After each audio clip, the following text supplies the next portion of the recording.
What's up, people? My name's Dan. This is The Walk, where we help you take your next steps in following Jesus. And today we're giving the example of how to use the sword method going through a passage. If you don't know what the sword method is, you can go to my last video to be able to watch what is the sword method, what are the 3 questions we're going to be going through, but you don't need to because we're going to get right into it with our passage in Mark 12. So for example, I'm going to read from Mark 12, 41 through 44, and it's speaking of Jesus there here in the very beginning. So let me read from it. And he sat down opposite the treasurer and watched the people putting money into the offering box. Many rich people put in large sums, and a poor widow came and put in 2 small copper coins, which make a penny. And he called his disciples to him and said to them, "Truly I say to you, this poor widow has put in more than all these who are contributing to the offering box, for they are contributed out of their abundance. But she out of her poverty has put in everything she had, all she had to live on." So when I look at this passage in Mark 12, the first question I ask is, what does this teach me about God?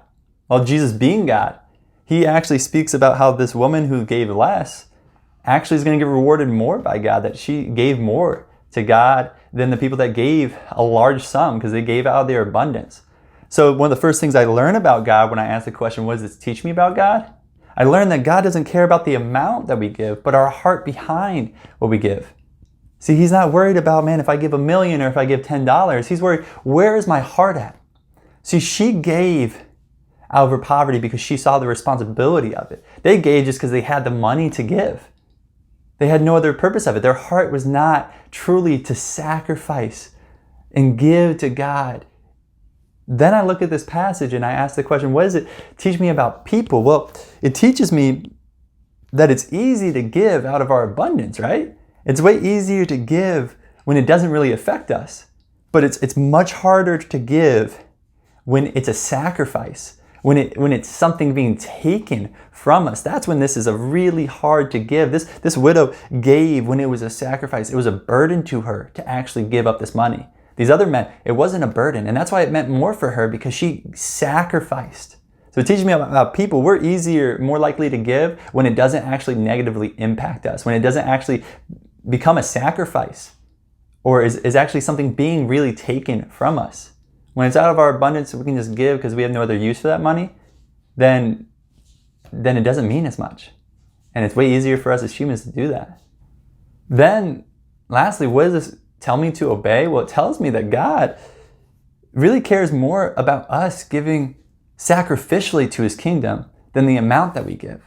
He's looking for you to sacrifice. No matter how small you feel like you are or how small of an impact that you have, give in sacrificial love to Jesus and his mission. Give up time that you usually would use to watch TV, that you actually would sacrifice that to give to the Lord at your local church. That you would give up money that you made off an extra shift to help your neighbor who's in need, who needs groceries or just needs help. Sacrifice for the Lord and his kingdom. That's what he cares about, is us seeing it so worthy to give to him that we would give up something of this world in exchange to be a part of this mission. It doesn't matter how much it is. If you give $1 million, but you have so much money that it doesn't mean anything, God doesn't see this as a beneficial worship.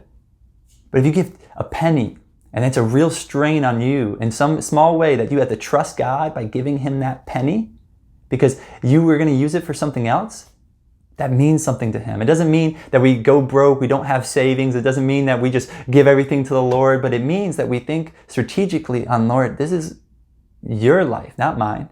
This is your stuff, not mine. How can I give it back to you in a way that worships you truly? Thank you so much. Again, this method is called the sword method. You ask 3 questions. What does this passage teach me about God? What does this passage teach me about humans? And what does this passage teach me and tell me to go and obey and do?